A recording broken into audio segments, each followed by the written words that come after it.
मैं हूं सचिन भारती और आप देख रहे हैं बरेली लाइव। हम हर बार कोशिश करते हैं अपने वीडियोस के माध्यम से कि आपको कुछ नई नई जानकारी दें। आज हम खड़े हुए हैं बरेली शहर के एकमात्र अनाथालय में, जिसको डीएवी स्कूल भी कहा जाता है। उधर एक डीएवी स्कूल है और ये आर्य समाज अनाथालय है। अभी कुछ समय पहले तक ये अनाथालय बहुत सुर्खियों में रहा, ये बताया जा रहा था। तमाम लोगों की ये कन्फ्यूज़न था, तमाम लोगों को ये पता करना चाह रहे थे लोग कि आखिर ये जो अनाथालय है ये अभी भी वैसी पुराने तरीके से चल रहा है, पुराने तौर तरीक़ों से चल रहा है, या फिर ये परिवर्तित हो गया है। तो आइए इस विषय में अलग जानकारी देते हैं, क्योंकि अभी हमने जैसा यहाँ पर पढ़ा है कि यहाँ ये गुरुकुल के रूप में कन्वर्ट हो गया और किस तरीके से गुरुकुल बना है, इसके बारे में आपको जानकारी देते हैं इस वीडियोज़ में। आज है स्वतंत्रता दिवस पे कार्यक्रम भी चल रहा है, आइए आपको दिखाते हैं किस तरह का कार्यक्रम है। तो मैं और साल भर में अगर मान लीजिए किसी जैसे मैं पूरे बरेली मंडल और युवतियाँ इस अनाथालय में पढ़े सरकारी सर्विस और प्राइवेट सर्विस में, और उन झारखंड वालों से अगर पूछा जाए कोई एक आध अनाथालय का नाम ना ले, एक प्रयास लेते हैं कि हमारा अनाथालय 100 से ऊपर लोगों को तो मैं जानता हूँ जो सरकारी सर्विस रहे या उनके परिवार वाले रहे और इस अनाथालय से पले बड़े, और यही होता है। लेकिन उस एक्ट में जब परिवर्तन हुआ 2015, कोई भी बालक हम नहीं रख सकते थे। उसे बरेली में कोई अनजान है तो होटलों में भी बहुत से ठहरने में आपत्ति करते हैं कि नहीं जी, या धन नहीं खर्च कर पाते इतना। अगर वो आया, हम उसे ठहराना चाहे रात के 11 बजे, क्योंकि आयुष्मान गैरेंटों में ये अभी तक व्यवस्था रही है, तो उन्हें हम अगर वो हमारे बेटे में छोड़ जाए ऑटो चालक। आचार्य जी, आप समय लेके मिलिए, तो ये बात है, इस बात काम नहीं होगा, आप समय लेके जाइए। जागरण चाहिए, सतत जागरण चाहिए, अभी प्रगति के कुछ सोपान है चढ़े, जो उन्नति के शिखर का वर्ण चाहिए, तो जागरण चाहिए, सतत जागरण चाहिए, सो न जाए कहीं, जागरण चाहिए। आपके लिए क्या है, इसको आप अपने शब्दों में कैसे डिफाइन करेंगे? और आज इस कार्यक्रम में जो आपने शिरकत की है, इस कार्यक्रम के आने से पहले आपके थॉट क्या थे? आप सभी को आज बरेली लाइव के माध्यम से मैं स्वतंत्रता दिवस की बहुत बहुत शुभकामनाएं देता हूं। आज हम अपने इस गुरुकुल में आर्य समाज के अनाथालय के प्रांगण में खड़े हुए हैं। मेरे साथ आज इस गुरुकुल के आचार्य लोग भी यहाँ पर हैं, कमेटी के लोग भी यहाँ पर हैं, शहर के गणमान्य नागरिक यहाँ पर हैं, और हम सभी ने आज यहाँ ध्वजारोहण किया।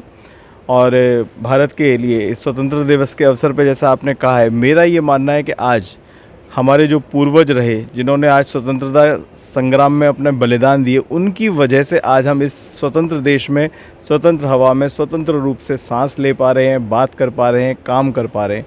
वरना हम लोग ये सोच के कल्पना भी जब करते हैं कि उस दास्ता के समय में, गुलामी के समय में किस तरह से लोगों ने कितनी कितनी यातनाएं और झेली होंगी, और तब जाके हमें स्वतंत्रता प्राप्त हुई। उस स्वतंत्रता का लाभ हमारी अगली पीढ़ियों तक रहे और भारत एक आत्मनिर्भर भारत बने, ये मेरा विचार रहता है। अभी भी बहुत सारी चीज़ें ऐसी हैं जिसके लिए हमें दूसरे लोगों का मुंह ताकना पड़ता है। समाज में एक सेक्शन ऐसा होता है जिसके पास पावर्स बहुत ज़्यादा हैं। समाज का एक सेक्शन ऐसा होता है जहां आप देख ही रहे हैं कि 80 करोड़ जनता को हमें निःशुल्क राशन बांटना पड़ता है। हमको कुछ ऐसी व्यवस्थाएं अपने स्वतंत्र देश में चाहिए। हर व्यक्ति आत्मसम्मान से भरपूर हो, अपने स्वतंत्र भाव से भरपूर हो, और उसमें अपने राष्ट्र के प्रति, समाज के प्रति, परिवार के प्रति एक बोध हो अपनी जिम्मेदारी का, अपने दायित्व का, जिससे कि वो ये सोच सके कि इस देश ने हमें जो कुछ भी दिया है, हम इस देश को वापस कर सकें। सभी को स्वतंत्रता दिवस की हार्दिक शुभकामनाएं। आप आर्य समाज अनाथालय, दी कमेटी आर्य समाज अनाथालय द्वारा संचालित आर्य गुरु विरजानंद सांगोपांग वेद गुरुकुल में हैं। मैं आर्य समाज अनाथालय की कमेटी का प्रधान आपको ये आश्वस्त करता हूँ कि हमारे जो आर्य समाज अनाथालय के संविधान है, उसके अंतर्गत अनाथ, अर्धनाथ या निर्धन या वेद विद्या के इच्छुक जो भी बालक हैं, वो वर्तमान में शुक्ल यजुर्वेद के साथ साथ आधुनिक विषयों को यहाँ पढ़ेंगे। उसकी संबद्धता हमारी भारत सरकार के वेद विभाग से, जिसके चेयरमैन स्वयं भारत सरकार के शिक्षा मंत्री हैं, उससे है। दूसरी बात, कुछ लोग कहते हैं कि अनाथालय समाप्त हो गया, कि गुरुकुल में परिवर्तित हो गया। तो इन बातों पे मैं ये कहूँगा कि हमारी जो प्राचीन परंपरा थी वह गुरु शिष्य की थी। गुरुकुल कहते भी हैं, गुरु और शिष्य जहाँ एक साथ रहते हैं उनका परिवार, इसमें माता पिता का कोई इंटरफेयर या हस्तक्षेप नहीं होता था। हाँ, आर्थिक व्यवस्थाएं समाज करता था, कोई शिक्षा का, आवास का, रहने का, भोजन शुल्क आदि नहीं होता था।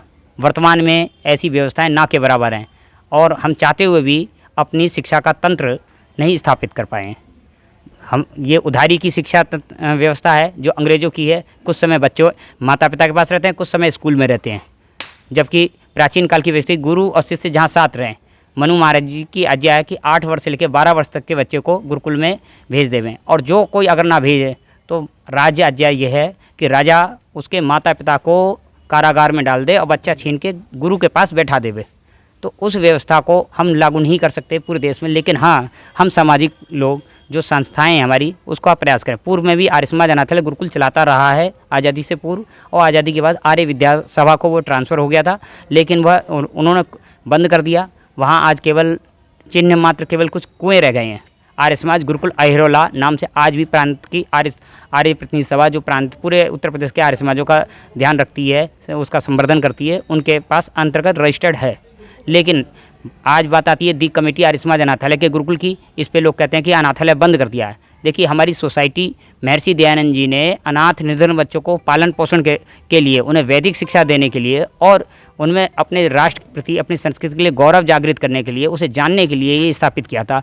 जिस समय अंग्रेज़ गवर्नमेंट ऐसी व्यवस्था नहीं देती थी, क्योंकि जो सत्ता पे होता है वह अपने विचार थोपता है। तो अंग्रेज़ गवर्नमेंट ने उन बच्चों को जो अनाथ निर्धन होते थे या माता पिता से बिछुड़ जाते थे, उन बच्चों को वह चर्च में भेज देती थी, और चर्च में वह ईसाई हो जाते थे। फिर वो भारतीय संस्कृति के विरुद्ध उनके लिए हथियार का काम कर होते थे, टूल किट का काम करते थे।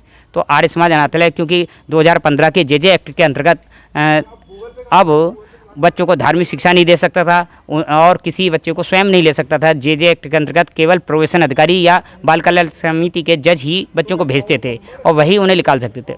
और ऐसी समाज में विपरीत परिस्थितियाँ जो घर से भाग जाएं, या क्रिमिनल एक्टिविटी के बच्चे हों, या जो लड़कियां लड़कों के साथ भाग गई हैं और माता पिता को कहती हैं कि जी तुमने हमें जेल में डाल दिया और हमारे पति को जेल करा दी। उन अबोध, जिन्हें बुद्धि की समझ नहीं है, उन बच्चों को सुरक्षा और सारी व्यवस्थाएं देना बड़ा मुश्किल होता था। तो अपनी वैदिक संस्कृति को बचाने के लिए जो आर्य समाज का नियम भी है कि वेदों का पढ़ना पढ़ाना और सुनना सुनाना सब आर्यों का परम धर्म है। संसार के प्रथम ग्रंथ को पढ़ाने और उसकी व्यवस्थाएं करने को पुनः हमारी कमेटी सन्निध हुई, और उसी अंतर्गत हमने गुरुकुल स्थापित किया, और इसकी संवेद विभाग से कराई, जिससे कोई ये ना कह सके कि ये गुरुकुल अवैध है, यहाँ मान्यता नहीं है। देखिए, हमारी कमेटी के संविधान में एक नियम है, सोसाइटी एक्ट के अंतर्गत रजिस्टर्ड है।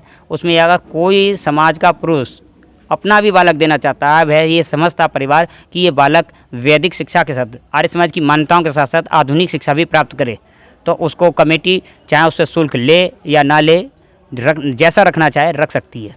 तो ये और किसी और के भी बच्चों को रखवाना चाहता है उसके परिवार की सहमति से। नमस्कार मित्रों, मेरा नाम राशि पाराशरी एडवोकेट है। मैं सेक्सुअल हैरेसमेंट कमेटी की अध्यक्ष हूँ। शशि सोशल वेलफेयर सोसाइटी नाम से अपना एक एनजीओ चलाती हूँ। सबसे पहले तो मैं समस्त भारतवासियों को स्वतंत्रता दिवस के पावन पर्व की हार्दिक शुभकामनाएं देना चाहूँगी, और इस मधुर बेला पर सभी देशवासियों से यही अपील करना चाहूँगी कि शिद्दत से अपने अंदर देश प्रेम का जुनून भरें। ये जुनून बहुत हमारे लिए कारगर होगा, क्योंकि कोई भी विरोधी हमारे खिलाफ आंख उठा के नहीं देख सकेगा। आज देखिए, हालात बदल रहे हैं, विरोधियों की नज़र हमारी तरफ है। एक जज्बा, एक जुनून ही ये काम आएगा। अगर हमने देश प्रेम का शिद्दत से पालन कर लिया तो निसंदेह उन लोगों का जवाब हम ईंट की जगह पत्थर से देंगे। और इसके साथ ही मैं ये भी कहना चाहूँगी कि आज जो हम अमृत वेला का स्वाद चख रहे हैं, उसके लिए हमारे कितने ही अमर सपूतों ने अपनी जान की बाजी लगा दी, चाहे वो हमारे भगत सिंह जी हों, चंद्रशेखर जी हों, सुभाष चंद्र बोस जी हों। तो हर इंसान में एक जज्बा, एक भावना होनी चाहिए कि हमारा देश प्रेम सर्वोपरि है।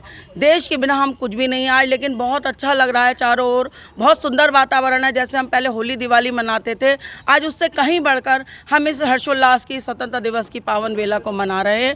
सभी देशवासियों से यही कहेंगे कि आगे बढ़ें और देश को आगे बढ़ाएं। जय हिंद, जय भारत, वंदे मातरम। नमस्कार, मेरा नाम नंदा राणा है और मैं नंदीक्षा वेलफेयर फाउंडेशन के अध्यक्ष हूँ। और आज हम सब लोग यहाँ पर भारतवर्ष के इस शानदार पर्व को मनाने के लिए, स्वतंत्रता दिवस को मनाने के लिए एकत्रित हुए हैं। और आप सभी बरेली वालों को, भारतवासियों को, सभी को, और जो विदेशों में भी हम लोग के साथ ही रह रहे हैं, सभी को भारतवर्ष के स्वतंत्रता दिवस की बहुत बहुत बहुत शुभकामनाएं।